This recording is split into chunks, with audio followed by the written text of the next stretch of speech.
Halo teman-teman, bertemu lagi dengan saya Eprina Santi dengan NPM 2121013. Selamat datang di video pembelajaran Eprina Santi. Pada kesempatan kali ini kita akan membahas perbandingan kesalahan dan kekeliruan berbahasa. Apakah teman-teman tahu apa itu kesalahan dan kekeliruan berbahasa? Oke, jadi kesalahan berbahasa merupakan penyimpangan-penyimpangan dalam berbahasa yang dilakukan secara sistematis dan konsisten. Penyimpangan yang sistematis tersebut diartikan sebagai penyimpangan berbahasa yang tidak acak dan berlaku secara umum. Penyimpangan secara konsisten adalah kesalahan berbahasa yang terjadi secara terus-menerus. Jadi, dari pengertian tersebut dapat saya katakan bahwasanya kesalahan berbahasa adalah penggunaan bahasa yang menyimpang dari kaidah bahasa yang berlaku. Oke, selanjutnya kekeliruan berbahasa adalah penggunaan bahasa yang menyimpang dari kaidah bahasa yang berlaku tetapi tidak dianggap sebagai pelanggaran berbahasa. Kekeliruan berbahasa dapat terjadi karena faktor performansi seperti keterbatasan ingatan atau lupa. Kekeliruan berbahasa dapat berupa pengulangan, acak, dan tergelincirnya lidah. Dari pengertian tersebut dapat saya simpulkan bahwasanya kekeliruan berbahasa adalah penyimpangan berbahasa yang terjadi secara tidak sistematis dan tidak konsisten. Oke teman-teman, itulah pengertian dari kesalahan dan kekeliruan berbahasa. Sebelum kita masuk ke semantik, kita perlu tahu terlebih dahulu apa sih itu semantik? Nah, jadi kesalahan semantik adalah kesalahan berbahasa yang berkaitan dengan pemahaman makna, kata, dan ketepatan penggunaan kata dalam berbicara atau menulis. Oke, selanjutnya contoh kesalahan berbahasa dalam semantik. Yang pertama, ada kesalahan penggunaan kata yang tidak tepat. Contoh, saya minum roti saat sarapan. Kesalahan kata minum tidak sesuai dengan roti, karena roti merupakan makanan padat. Seharusnya saya makan roti saat sarapan. Lalu yang kedua itu ada kesalahan penggunaan sinonim yang tidak sesuai. Contoh, dia memanjat mobil untuk memperbaikinya. Kesalahan kata memanjat tidak cocok untuk mobil. Kata ini biasanya digunakan untuk objek yang tinggi, seperti pohon atau gunung. Seharusnya dia menaiki mobil untuk memperbaikinya.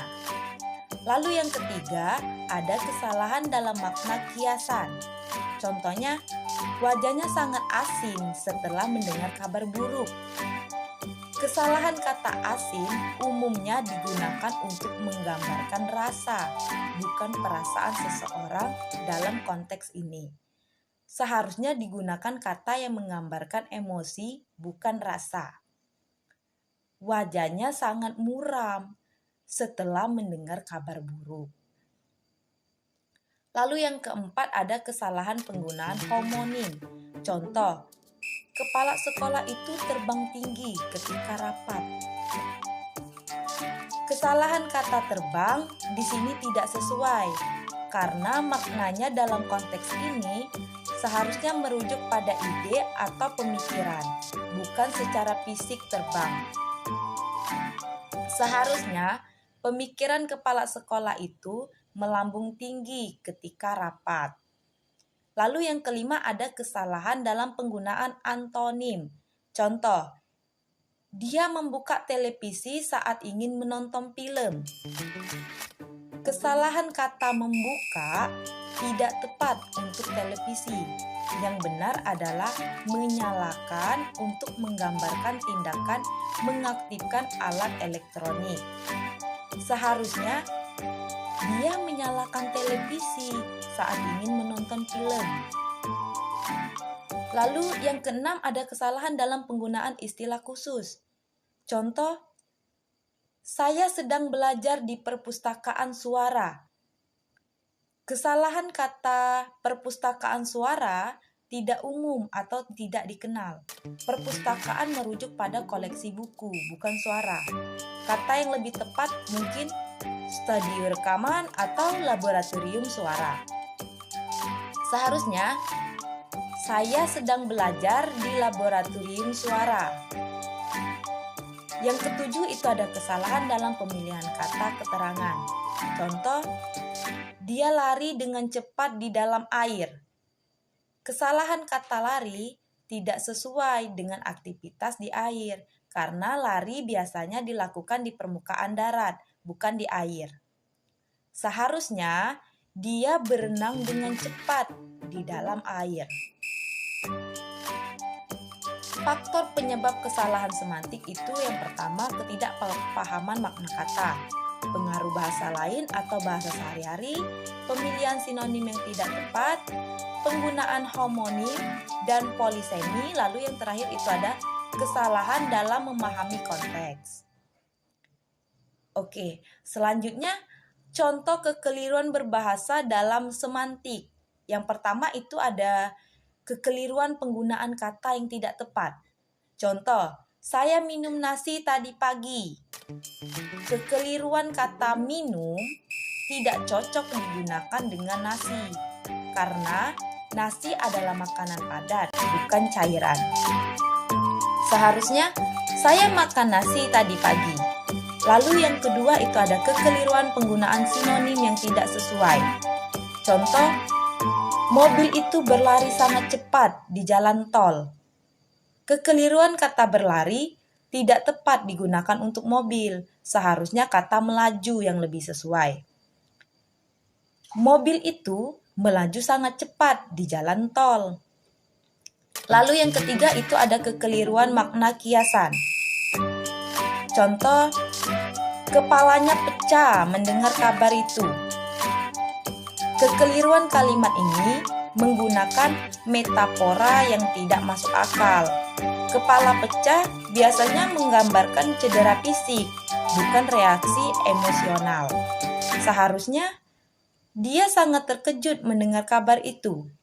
Lalu yang keempat ada kekeliruan penggunaan homonim. Contoh, saya membaca laporan itu dengan benar, tetapi isinya salah. Kekeliruan kalimat ini membingungkan karena kata salah bisa merujuk pada laporan yang tidak benar atau kesalahan dalam membaca.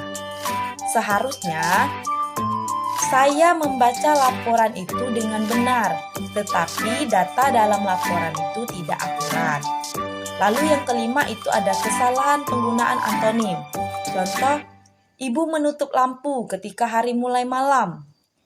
Kekeliruan kata menutup digunakan secara keliru. Seharusnya yang tepat itu ialah mematikan. Ibu mematikan lampu ketika hari mulai malam. Lalu yang keenam ada ambiguitas makna. Contoh, Budi memukul kucing dengan sapu. Kekeliruan kalimat ini bisa diartikan bahwa Budi menggunakan sapu untuk memukul kucing atau memukul sapu ke arah kucing. Seharusnya Budi menggunakan sapu untuk memukul kucing. Lalu yang ketujuh ada kekeliruan penggunaan kata yang salah. Contoh, dia membakar air untuk membuat teh. Kekeliruan kata membakar tidak sesuai untuk air. Seharusnya menggunakan kata memanaskan atau merebus. Dia merebus air untuk membuat teh. Faktor penyebab kekeliruan semantik ini yang pertama ada ketidakpemahaman makna kata, yang kedua penggunaan sinonim yang tidak tepat, yang ketiga ambiguitas, yang keempat pengaruh bahasa lain atau bahasa sehari-hari, dan yang kelima itu ada penggunaan kiasan atau metafora yang berlebihan. Baiklah teman-teman, itulah pembahasan materi kita hari ini. Saya ucapkan terima kasih bagi yang sudah menonton dan menyimak video ini sampai selesai.